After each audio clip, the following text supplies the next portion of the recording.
How about that little rigging up on the little spot? Oh my god, pretty janky, but keeps it up for a moment. And away we go on a Monday afternoon to go pick up the two little ones. And the summer is about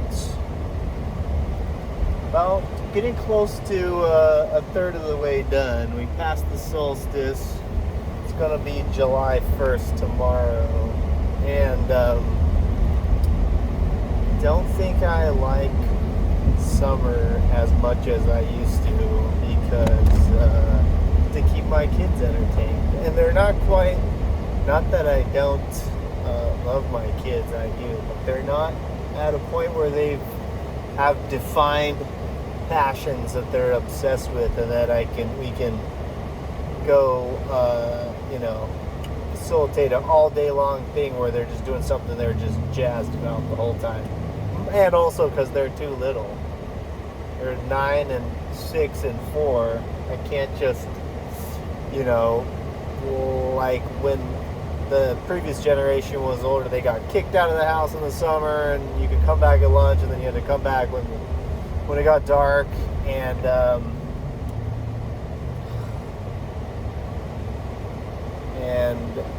it's okay to wait, to be patient when people are observing the rules of the road. Some guy stopped and let a pedestrian cross all the way, even though he could have hung a right plenty of time, and I could have zoomed around, but it felt unsafe, and it felt like I can wait an extra minute or two. I think that's one thing you don't realize when you're younger is you don't understand the importance of patience, or you don't think you have the ability to wait and be patient and understand that you'll get something after a while, after practice, after a lot of practice. Like, I've been helping my oldest daughter with math skills, just the basic addition, subtraction, division, multiplication, and she struggles with it, but she's not super patient with trying to understand and do it repetitively. She wants to kind of blurt out an answer. And I think what I'm trying to say is she's still learning how to think. She's still learning how to think,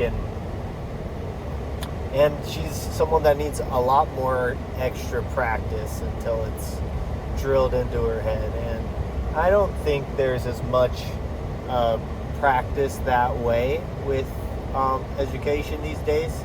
I remember specifically having to just do a ton of flashcards and worksheets, and then vocabulary words and spelling words, and you just get the words and you get the definitions, and then you got to write them a bunch of times, and it's boring, albeit, but you learn how to spell the word lemon if you just write it over and over again a few times. Then you're asked to think about using it in a sentence, and then you have to write it again. And just that basic practice of writing something helps you remember, right? It becomes automatic.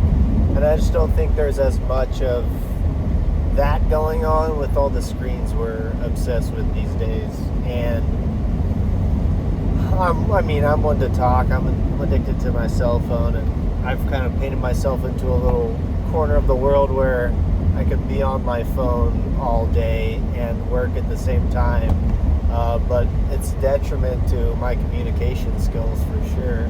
And I'm on my phone a little too often in front of my kids also, which is a terrible habit to have. And I think if they see us on our phones all the time, they'll want to have a phone and be on all their times, or they want to be on their tablets quite often. And try my best. My wife and I try our best to limit the amount of time that they're on those things, but you get tired as a parent and as an adult, and you wave the white flag and you just succumb and you let them do it. And the peace and quiet is what is so nice about it, but also it's different than asking them to read a book or them voluntarily reading. And it's a daily struggle that I find myself not being too victorious in. And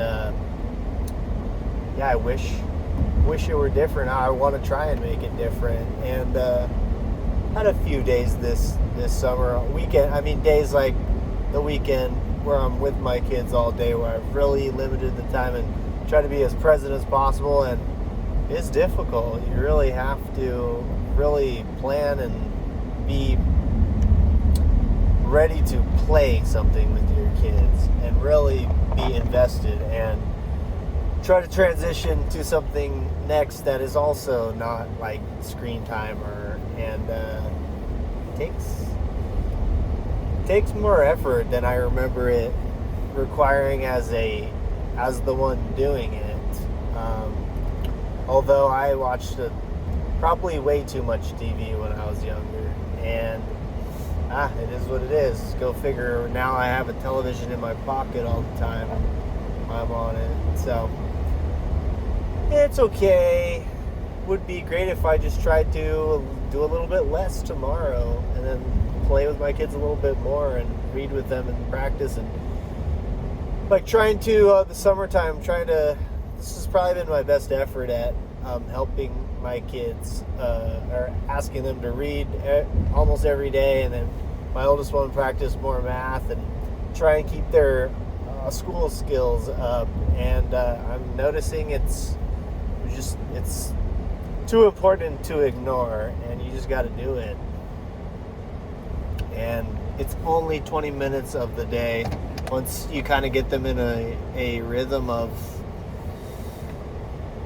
knowing that it's important, and just like drinking water, they do it with less and less fight when you ask them to do it. And I think, just gotta lay that groundwork as this is just a non-negotiable, just something we got to do, and pretty soon I'm hoping they'll just be doing it on their own, really.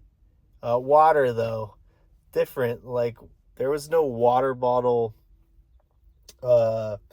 influence when we were younger. I just felt like you drank whatever when you were thirsty, but you didn't constantly have all this water and hydration like attached to you all the time. Or I don't remember it, but I know I feel way better when I stay super hydrated. And once again, I've painted myself into a world where I can go to the bathroom pretty much whenever I need to, with the flexibility of my job. So anyways, it's about to be July 1st tomorrow, and I'm just trying to stay positive and remember all the things I have to, that I'm fortunate, and like just that people would kill to be in my position. And I need to just think about that cup half full as much as possible, I think.